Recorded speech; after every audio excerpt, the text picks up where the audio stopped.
actor and actors, Victoria Crane, David Lionel, Patricia Brannon, and Jordan Zaka. Hi, guys. Hey, Hello. Hello. Um, and then we have stage manager, Darlene DeMaili.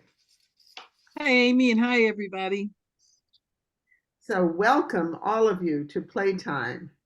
Since these plays were written for performance on stage, I'm going to ask the playwrights or the directors or our stage manager to read the title, the time and place setting, the characters and their names of the actors who are playing them, and any stage directions that are needed for our audience to follow the action.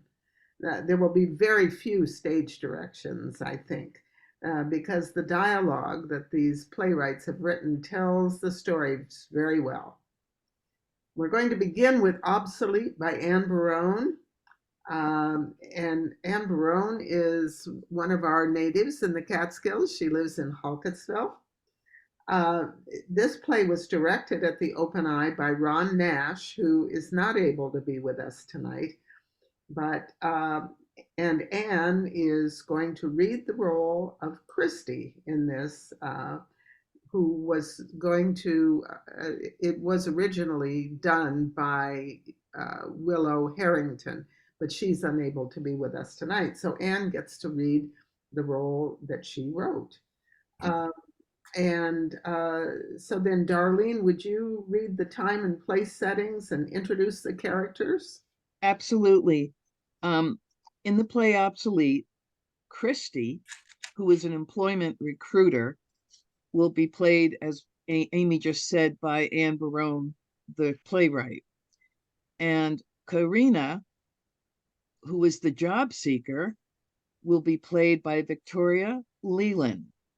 The setting is an employment agency somewhere in the USA, and the time is early January, 3 years prior to COVID pandemic. At Rise, an unemployed nurse meets a job recruiter at the employment agency. Hi, Karina. I'm Christy Collins. We spoke on the phone.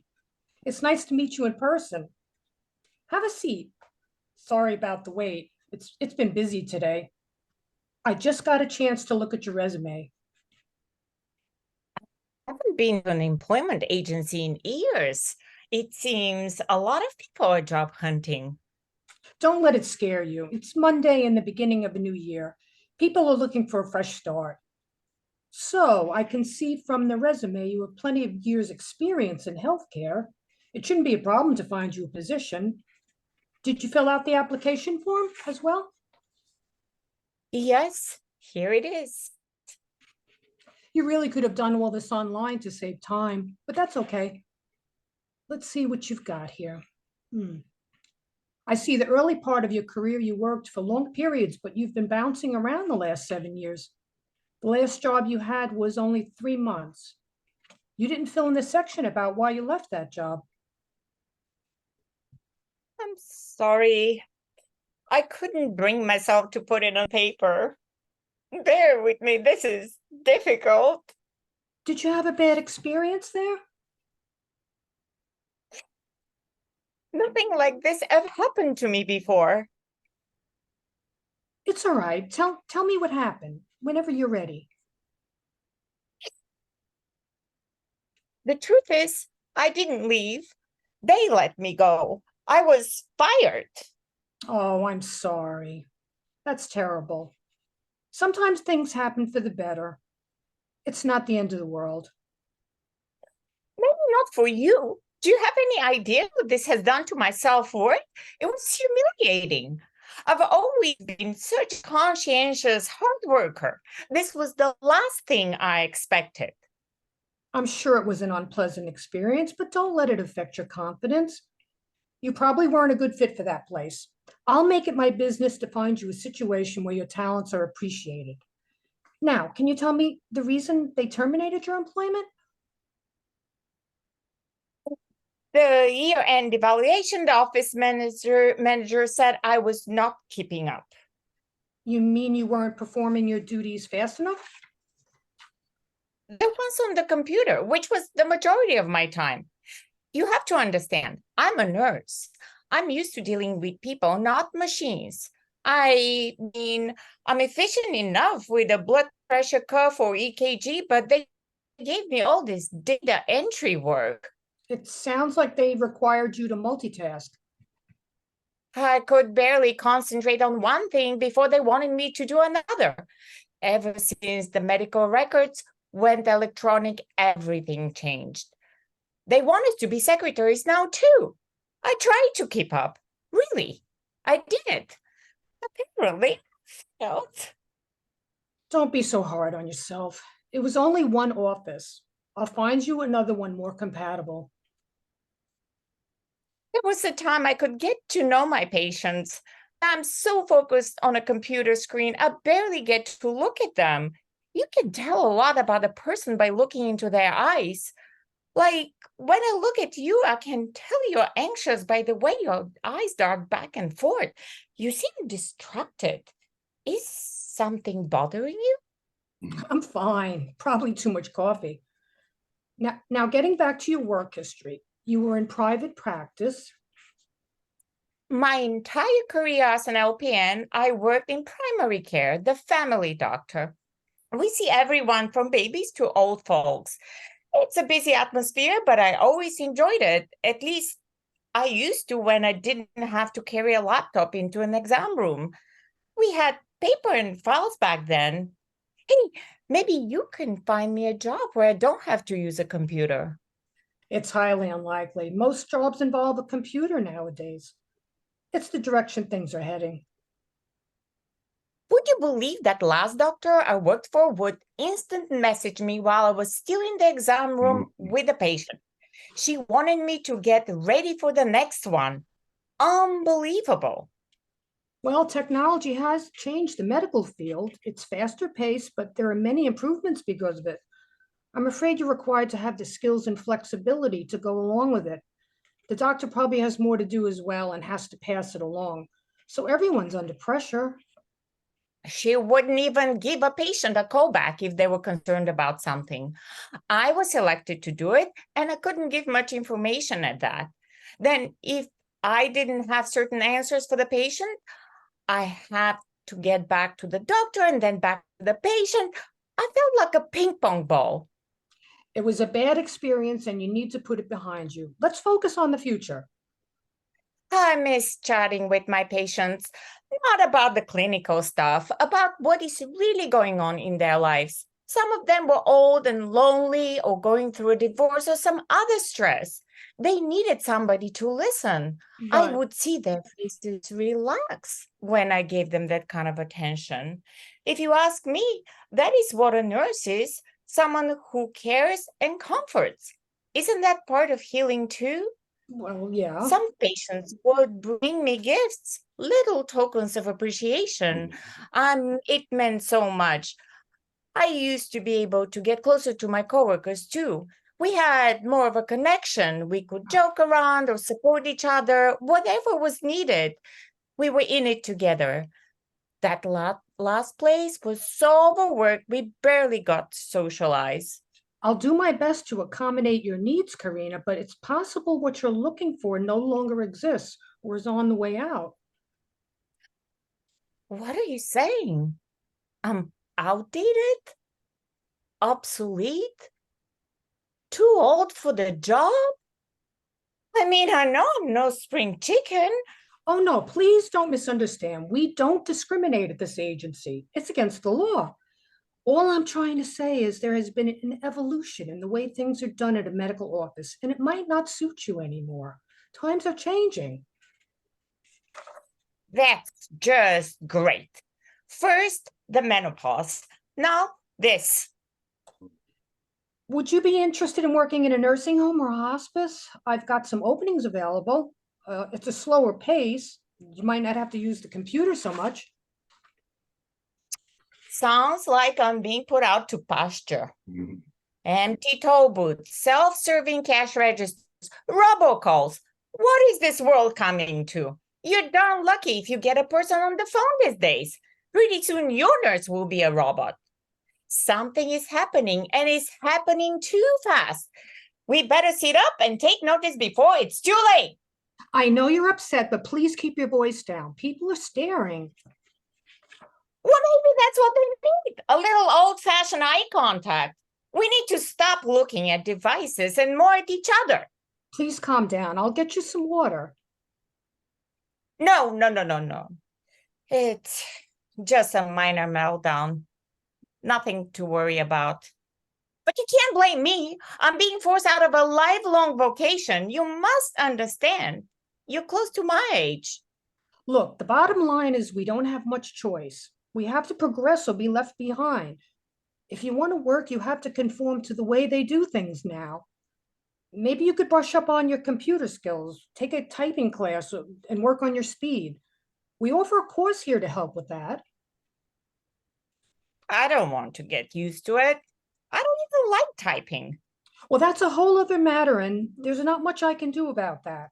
You can gripe and complain, but the world won't stop turning. It's up to you. I don't mean to rush you, but other people are waiting to see me. People who need a job. Once upon a time, in a special ceremony, they put a nurse's cap on my head, and I knew who I'd be and what I'd be doing. Or at least I thought so. I know you're going through a tough time, but you still have marketable skills. Think it over and check back with me next week. We'll figure something out. I think I already did. What do you mean? I never thought I'd say this, but I don't want to be a nurse anymore. Why not? Aren't you listening? I'm miserable. It's not the same. I'm not the same. At first, I was afraid to come here, but now I'm glad I did. I had to face it. I'm not sure what I'll do next, but at least I know it's not this. Talking to you helped me figure that out. I might see a life coach next. I suppose you could consider some other options. Well, whatever you decide, I'm here if you need me. Thanks, Christy, and sorry for the rant. It's okay. I'm glad you feel better. By the way, how long have you been doing this type of work? Oh, about 20 years. That long. Hope you're not in my shoes one day. Well, so far I've kept up and I'm content. That's good, but as you said, times are changing, so beware. I won't take up any more of your time. Thanks again. Keep in touch. I will. Have a good day. Choice Employment, Christy speaking. How can I help you? Yes, that's me. Oh, I've been waiting for those results. It's been a while, but I guess no news is good news, right? Oh. Could you repeat that? That's what I thought you said. Can I speak to the doctor? I just have a few questions. Yeah, I guess it's better if I make an appointment if you don't have the answers. Wow, I just didn't expect this. Okay. Have the scheduler call. And by the way, thank you for the work you do. It really is appreciated. Goodbye.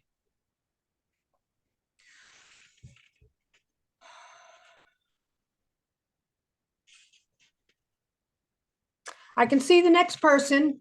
Leslie?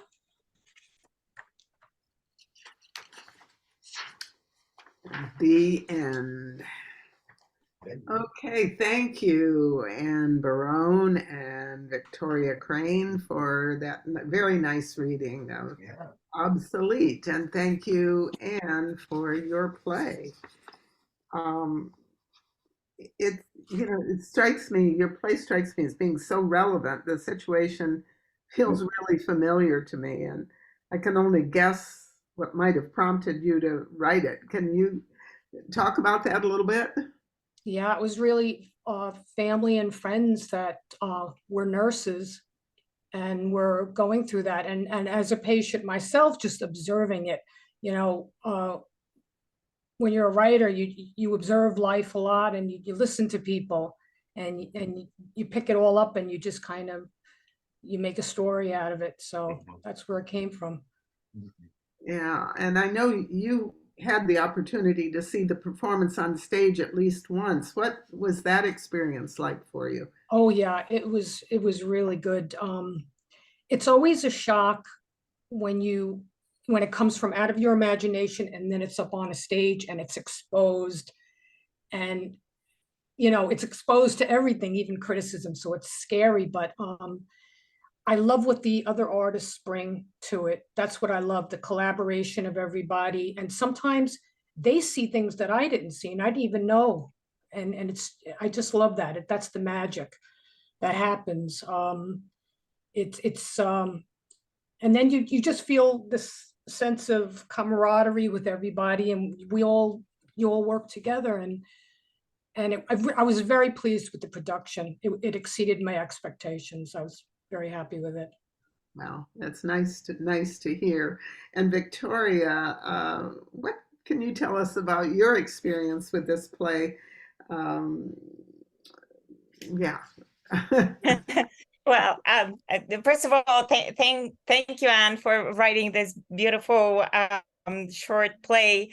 I quite frankly did not associate myself with the character quite at all, because my my background is completely different.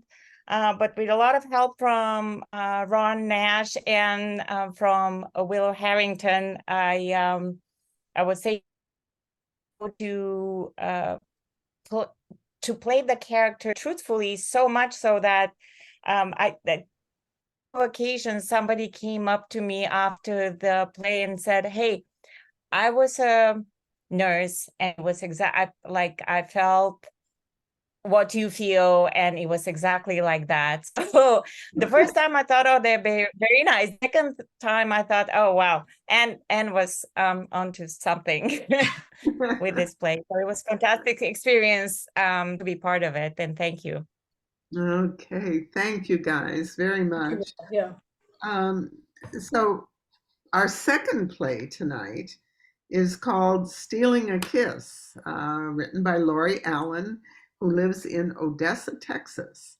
And Beth, you directed Stealing a Kiss. Would you introduce the play with the time and place and the characters, and read any of the necessary stage directions? Absolutely. So Stealing a Kiss, Harvey and Sue are the two characters. Harvey was played by, or is played by, David Lionel. And his character, Harvey, is in his 60s or so, an extrovert, happy-go-lucky, but lonely. And Sue, played by Pat Brannon, is 60s plus, stiff, guarded, and also lonely. The scene is the set is a bus stop. There's really no scenery necessary. We did have a bus stop sign there, though, and an umbrella and small flower are the props. So to introduce it, the directions, Sue enters carrying an umbrella. She looks up, then opens the umbrella. After a moment, Harvey enters and stands next to Sue. He looks over at her as if to say something, but stops himself. Finally, he just blurts it out. Sue stares at him as if not hearing him. You know, it's not raining, just a few clouds up there. No, don't think it will. Oh, I know. You're protecting your skin from those harmful UV rays. I mean, who needs extra skin damage at our age? But then again, at our age, what's a few more wrinkles? Who would even notice? I mean, gravity happens to the best of us. Going down. This bus is never on time, always late. But it's smart of you to do what you can to protect yourself from those rays. Not that your skin looks damaged or anything. because it doesn't. Just saying you're smart. So, do you carry the umbrella with you everywhere you go? No, it's going to rain. No, I don't think so. I'm Harvey. And you? I don't talk to strangers. Yeah, me neither. No, actually, I do. Actually, I'll talk to almost anyone or anything. Strangers, squirrels, dogs on leashes. My car wouldn't start this morning, but that was more yelling than talking, which is why I'm here at the bus stop. Car problems. I think it's my starter. And sometimes I just talk to myself. What do you want for lunch today? And then I reply, how about ham and Swiss on rye? And I agree. Sounds good to me. So ham and Swiss on rye it is. So, do you talk to yourself? Whoa. I just felt a raindrop. Well, what do you know? Told ya. Why, yes, you did. So, not only are you beautiful, but smart as well. Beautiful? Are you demented? I'm an old woman. A beautiful woman of a certain age. Please be quiet. I prefer to be in my own thoughts. Yep, it's sprinkling. Hope it doesn't become a downpour. If it does, I might have to slip under that umbrella with you. That is, if you let me. So, would you let me? No, Yeah, my Betty Lou always hogged the umbrella too. And the remote control. She always had an iron grip on it. Thought I turned the TV up too loud or changed the channel during the commercials, which I usually did. Oh, my Betty Lou loved to watch The Price is Right every day. We never missed it. Come on down.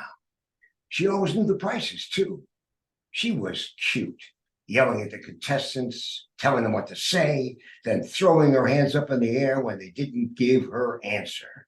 Muffin mix, 79 cents.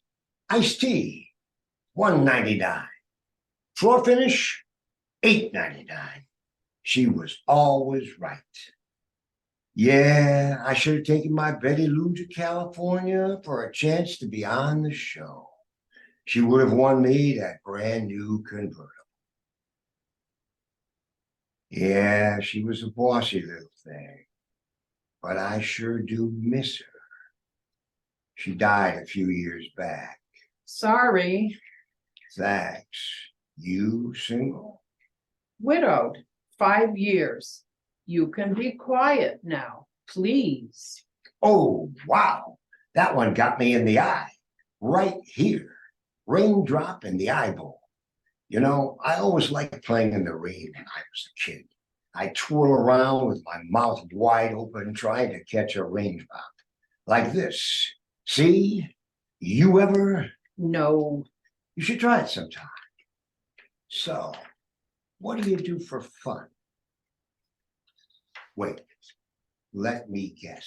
please don't. You, my lovely pretty, you are into power walking every morning like this. Rain or shine, snow or sleet. This is how you stay so fit. No, Square dancing, big foot up and little foot down. Swing your honey round and round, round and round and round you go. Now it's time to do-si-do. no, I know. Axe throwing. I can see it now. You grip the handle with your dominant hand. Then you put your opposite foot in front of you. Stretch out your hand and aim your fist at the bullseye. Then you take a deep breath. Draw back the axe over your head. Exhale. Then throw it. Bullseye. no. Then tell me, I'm dying to know, what do you do for fun? I perform. Perform? Perform what? Sadistic rituals? Tell me it ain't so. On stage, you idiot. Oh, you're an actress. Yes, I perform at the community theater when they need to cast an old woman downtown at the Ritz. Because, as you can see, I am an old woman. And a hottie old woman are you. How dare you? Sorry, my apologies. Just having a little fun while waiting on the bus. Yep, the sprinklers are picking up. You should try this. Catch a raindrop on your tongue. Yep, it's picking up. Hope it doesn't wrinkle my clothes. I have a job interview at 2 p.m. For what? Ushering at the Ritz. May I help you find your seat? Hey, maybe I'll see you on stage. Maybe. I'm in the show that opens next week. I'll be the old woman using a cane. I get attacked. Then I die. I have no lines, just a scream. Wow, that's amazing. A scream? Can I hear your scream? No. Oh, come on. I bet you have the best scream ever.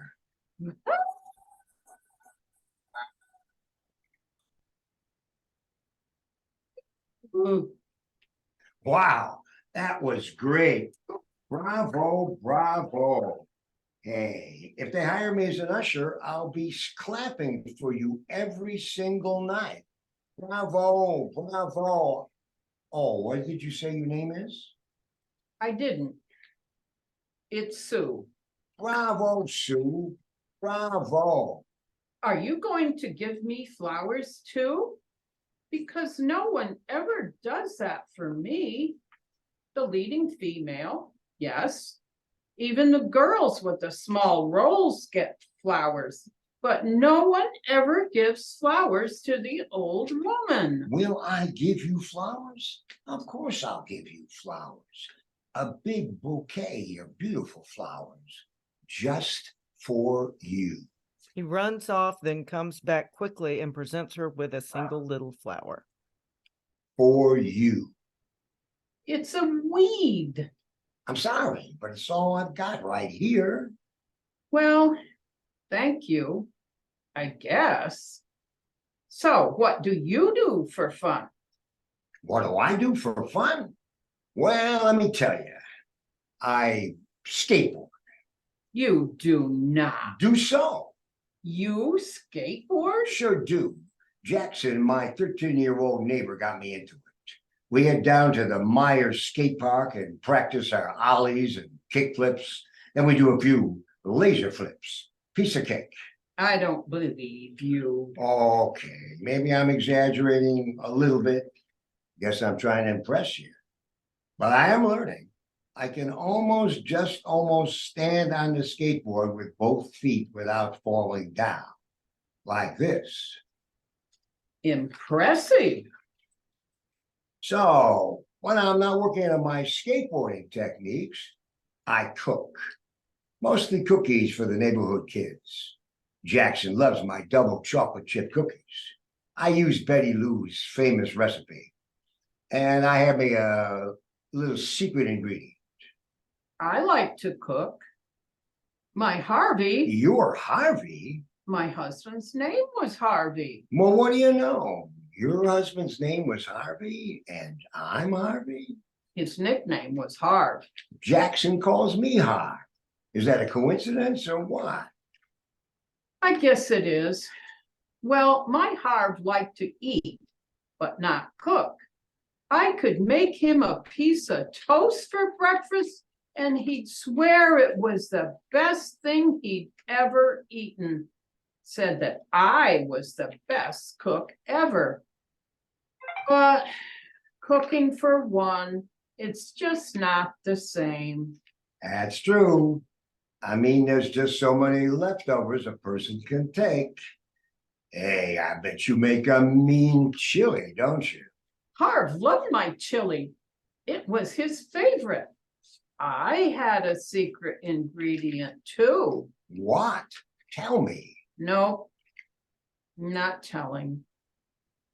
But it might be a couple of tablespoons of sugar. Something about a little sugar to make it just right. Are you serious? Just guess what my secret ingredient is for my cookie. What? Extra sugar makes it specially good.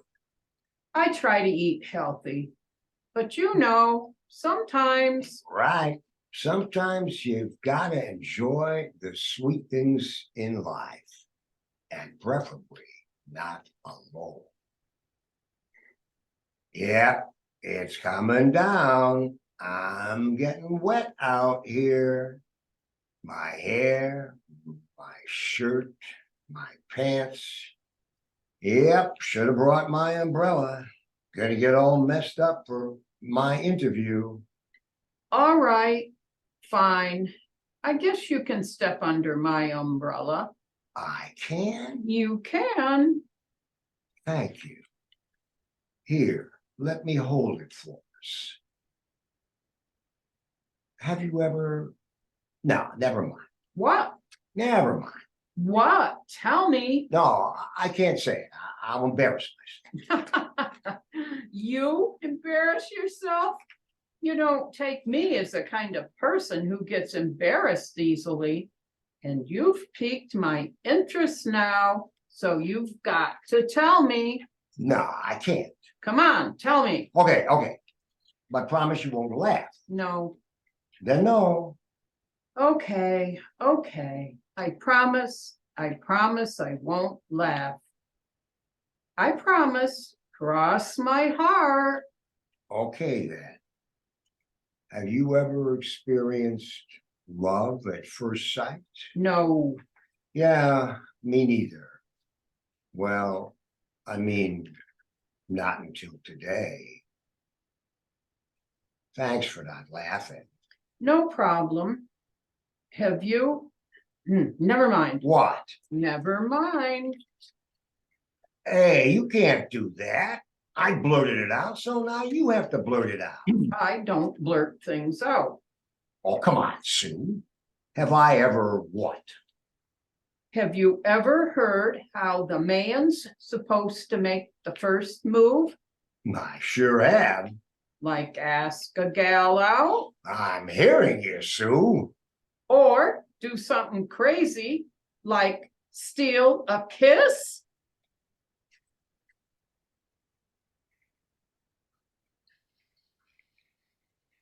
Harvey smiles big, then brings the umbrella down to hide their faces as he steals a kiss. The end. And Okay. if you are just joining us, I want to remind listeners who are just tuning in, you are listening to the Open Eye Theater's Playtime on WIOX, live and local in the Catskill Mountains at 91.3 FM, MTC Cable Channel 20, and at 107.5 FM at CD Delhi, everywhere else in the world, WIOXradio.org. Our remote host is Amy Brockway. Hi again, and thank you. Such fun. David Lionel and Patricia Brannon reading Laurie Allen's play. So, Laurie, what inspired you to write the play? Was it the situation or an exploration of characters or something else? Hi, Amy. Thanks for having me. Well, I was prompted to write Stealing a Kiss because I wanted to show that love can happen at any age, or love at first sight too, even for older folks. And so one of my most popular plays that I'd written was a play for older actors, senior actors. And I realized there was a need for plays for senior actors. So I thought I'd go down this route again. And so theaters are putting on a lot of festivals, and typically they're doing like 8 to 10 short plays. So they prefer a simple set. And I say, okay, here's a bench, and we'll be at a bus stop, and let's just see what happens. So I came up with Sue, who's stiff and guarded, and Harvey, who's a smooth talker and happy-go-lucky. And I just let them take off, and there they went. And I really like that when I just feel like the characters take on and they just start speaking for me, and I'm just typing along for them. So I really wasn't sure about the ending. I had to play around with that for a bit, but when I'm writing, especially a short play, the ending is very important to me. I want to surprise the audience and leave them with just maybe something that they're not expecting. So by the end of the play, when Sue's heart was softening towards Harvey and with his persistent flirting, it seemed perfect for the umbrella to come down and for him to steal a kiss. And of course, that's where the title came from. And I hope that left the audience with kind of a bit of a surprise and a smile on their face with maybe a happily ever after ending. Yeah, or at least maybe. Yes, maybe. We hope. Definitely, there were smiles on the faces of our audiences there. Thank you. No question about that. Um, David and Pat, can you talk a little bit about your approach to these characters? Um, they are very special characters. David, you go first, and then Pat. Well, he, my guy Harvey, he goes on for the first, almost 2 pages, and it's a long virtual monologue, and it was touchy. He did not seem like a pest. And I am invasive. I am on the make, but I'm also very directed with her. I only praise her. I say how beautiful she is and how smart she is. And I interact with her very fully. And so I think at the beginning, you could play it that the Sue is kind of off-putting, and she is some, but I felt that was misreading it, that she had to be very active. You only got 14 minutes at this place, and she had to come out and really be there. So I had to, be careful to be ingratiating and charming and funny and fun. And it was important for Sue to really be there. She'll tell you about that for her side, because she is there right away. She's an actress, and she gets into the whole thing with Harvey. Right, and That's the key so point. I mean, fun. yeah. So Pat, let's hear from you. But yeah, that was where- part of the problem, to just see how soon I would warm up and not stay standoffish for a long time, because you only have so much time to develop this. So I did get a little coquettish and, kind of look at what he was doing, and we did eventually, warm up, and hopefully we had some fun time after the umbrella kiss. Anyway. So Lori, I know that you didn't see our production because you live in Odessa, Texas, and it'd be a long way for you to travel. But you've had other productions of this. What can you tell us about seeing your play performed on stage, and your experience with hearing our actors read it today on the radio? We don't have a lot of time, but give us a little hint at that.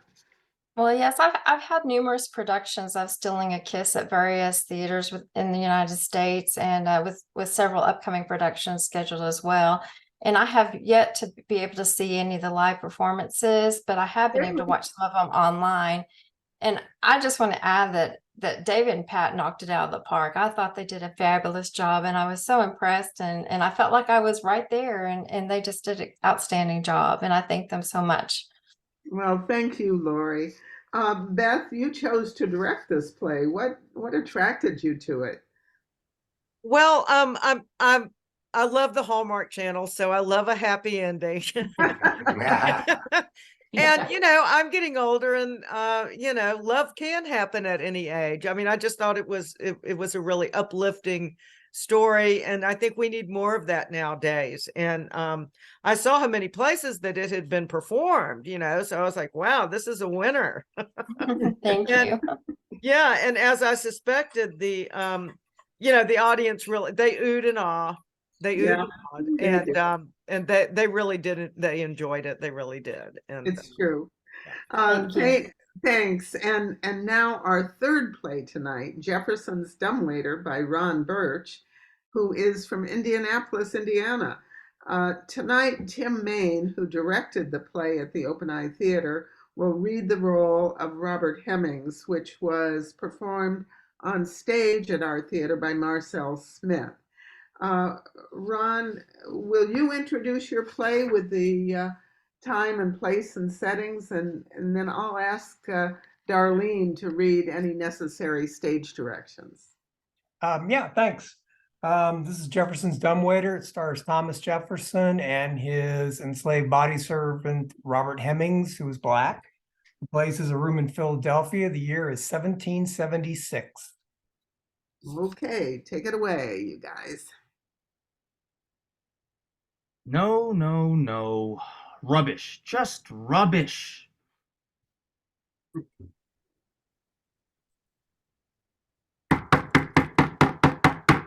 I'm not here! Sir, I'm back from Virginia on your urgent mission. Thank God, Bob. I've been finding Philadelphia dull without you. Do you have it? I've been lost without it. Yes, sir. Here is your favorite writing quill. Oh, thank God. My new quill will bring this project to life. Now I can finally write, Bob. Robert, sir. Could you clean up these papers off the floor, Bob? Depressing. May I inquire, sir? I heard you locked yourself away in this room for the last 2 weeks. Everyone has been asking about you. Are you okay? Oh, I'm on deadline. You know how I hate deadlines. That's because you have too many deadlines at the same time. Which one is this? Oh, that thing I agreed to do with Franklin Adams and those others. It's due tomorrow, and all I have are pieces, scraps of ideas. What's it called? The Missive of Freedom. The what? What's it for? For declaring our independence from the British. Didn't we already do that? Oh, you know those politicians. Everything has to be so formal. You would think dumping tea in the water would be a clue, but no, the English are so haughty. You have to write it down to get it through their thick heads. Thus was born the Missive of Freedom. It's rather stiff sounding, your Missive of Freedom, sir. Why not the Declaration of Independence, since, as you just said, that's what it is? Not as catchy. Oh, it must be, sir, since you thought of it. The Declaration of Independence? The French would love it. Oui! Let's go with it. The Declaration of Autonomy. Independence, sir. Ah, right. Independence. Sounds more independent. Thank you, Bob. Robert, sir. Anything else? I could use your help with the sentence if you don't mind me testing it on you. I'm enslaved, sir. I don't have much choice. You could be a little more upbeat about the idea. Yes, sir. I'm brimming with anticipation. Once I get this sentence right, our thesis statement, then I'm sure the rest will flow naturally like a brook in spring. Are you ready?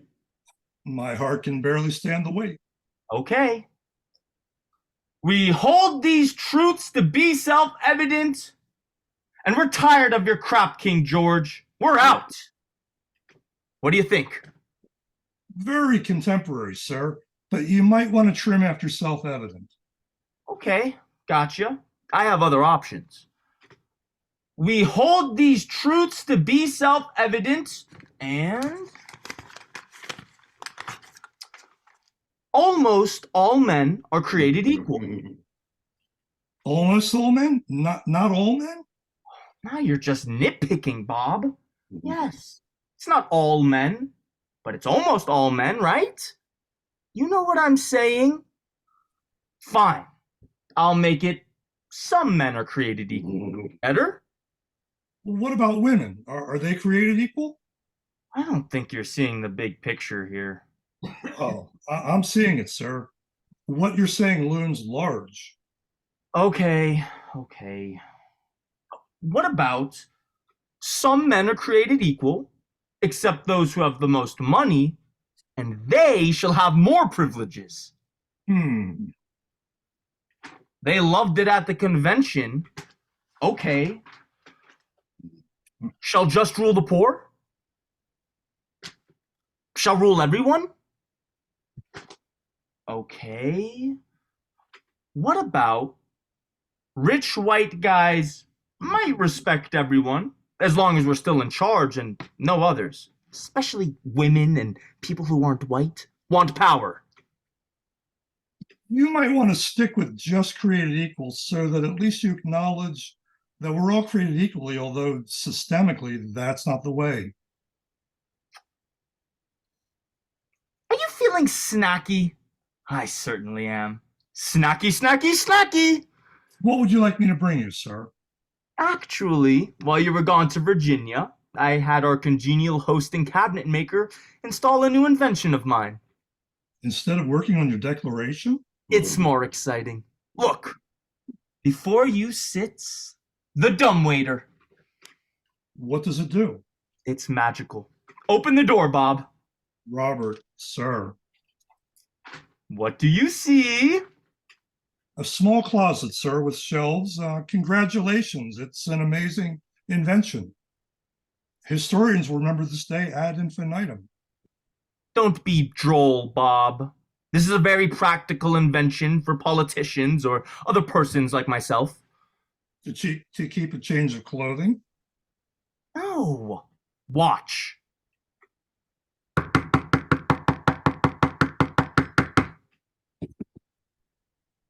Now look inside. What do you see? The devil's work? Really? It should be an apple pie. It is, and a cup of tea. Ha! Yeah. What do you think about that? Pie and tea. It's magic, sir. Where did they come from? From the next room. The wall in there actually opens so food and drink from the other side can be delivered without bothering a soul. Except my brother James and his assistants who are making the food. Yes, but no souls in the room will be bothered. Huh? Yeah, pretty genius, right? You mean like you or your dinner guests? Exactamundo. You're feeling me now. So it's like having slaves, but not having slaves. If you don't see them, they don't exist. You see the brilliance. It's like being created equally, but not actually being equal. Now you're catching on. We exist, but you refuse to see us. Of course we see you, Bob. We need you to do things for us. Robert, sir, do you even listen to what you say sometimes? Only if it fits my worldview. Do you need any more help with your declaration? Let's see. I have been trying to fit this part. Something. Endowed by their creator with certain unalienable rights. Life, liberty, and the pursuit of happiness. Are you trying to pump me? Is that something that you picked up here in Philadelphia? Unalienable rights, liberty, the pursuit of happiness? You forgot life. I did not forget life. Are you that clueless? What do you mean? Do you even know what inalienable rights mean? Well, yeah, sure. I wrote it. Besides sounding good, what does it actually mean? It means rights that aren't alien. Forgive my brashness, sir, but it means that which cannot be taken or given away, the rights of people, and liberty with a capital L. You're writing these things while one of your enslaved stands right here, waiting on your hand and foot, with no liberty and no unalienable rights. You think the liberty part should have a small L. It's madness to leave one country and then to proclaim these meaningless things about your new one. They are not meaningless. And why aren't they? Because you aren't people. I'm sorry, but if you were, it'd be written differently. Wow. You finally said the quiet part out loud.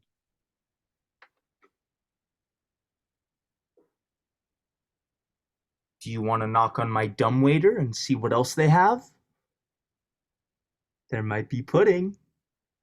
You love pudding. Pudding, pudding, pudding. Is there anything else I can do for you, sir? No, I need to finish this, Bob. You're dismissed. Do you see me? Why, yes, of course I do. Then it's Robert. Robert. Robert, sir. Okay, Robert. That's all I need. Thank you.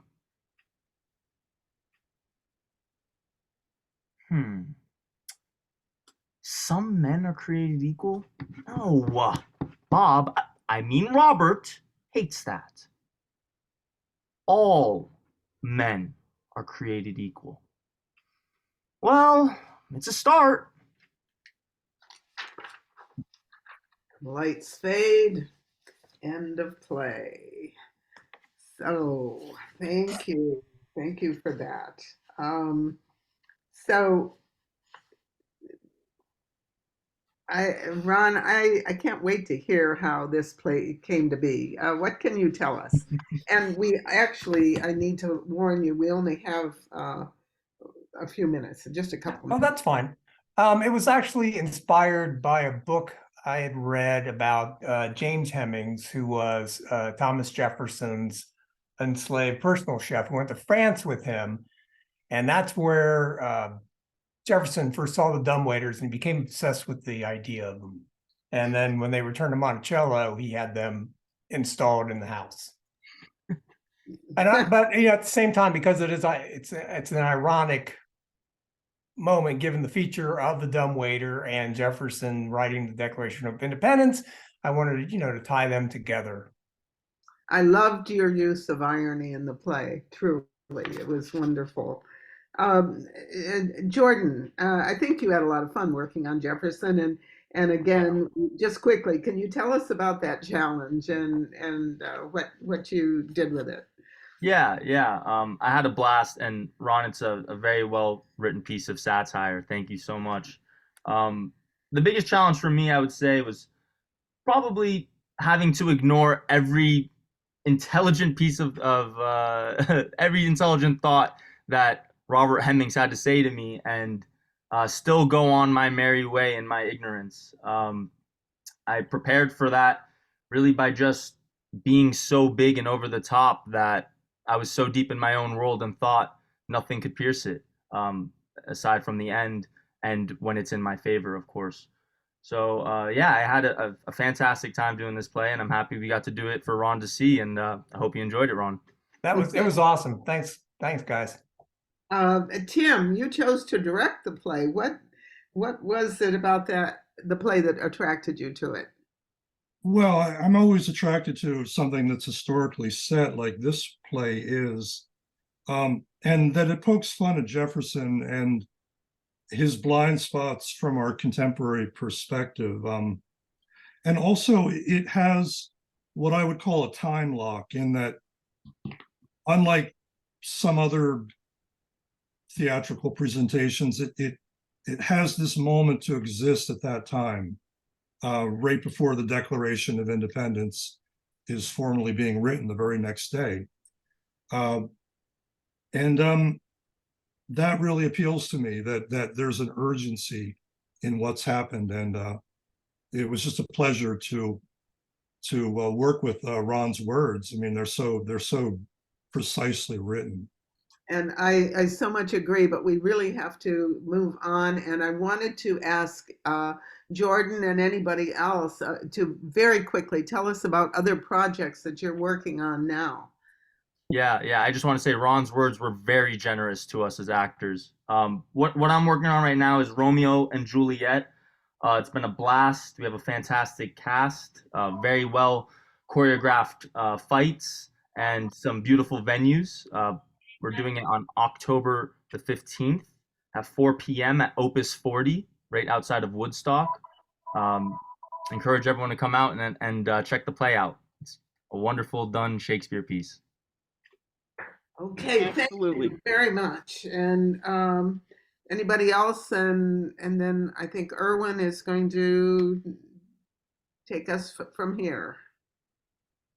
I just wish that all the writers had been able to see these plays performed, because I know we're off the air, but as I listened to everybody reading their plays or reading the plays, I was picturing how everything was on the stage at the Open Eye Theater. It just was wonderful, and it's a shame that Ron did not get to see The Dumb Waiter because it Well, was he may be able to, because there are videos and they will be on our website. So oh, Oh, excellent. great. in time, you'll be able to come to our website and look at it.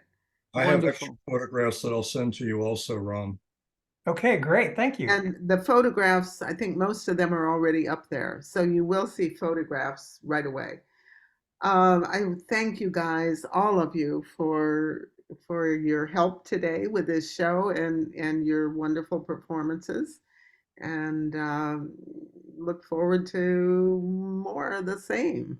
And I would especially like to send a special thank you out to Jordan and to Tim, two guys that I couldn't have done it without them. They were wonderful in helping me get the sets changed, helping me. They changed the sets, and they were just wonderful. And I was so appreciative of their help. And I hope we get to work together again. Oh, we will. You will. And I just wanted to say, if anybody wants a recording of this, I did record it. Let me know. Okay, wonderful. And I think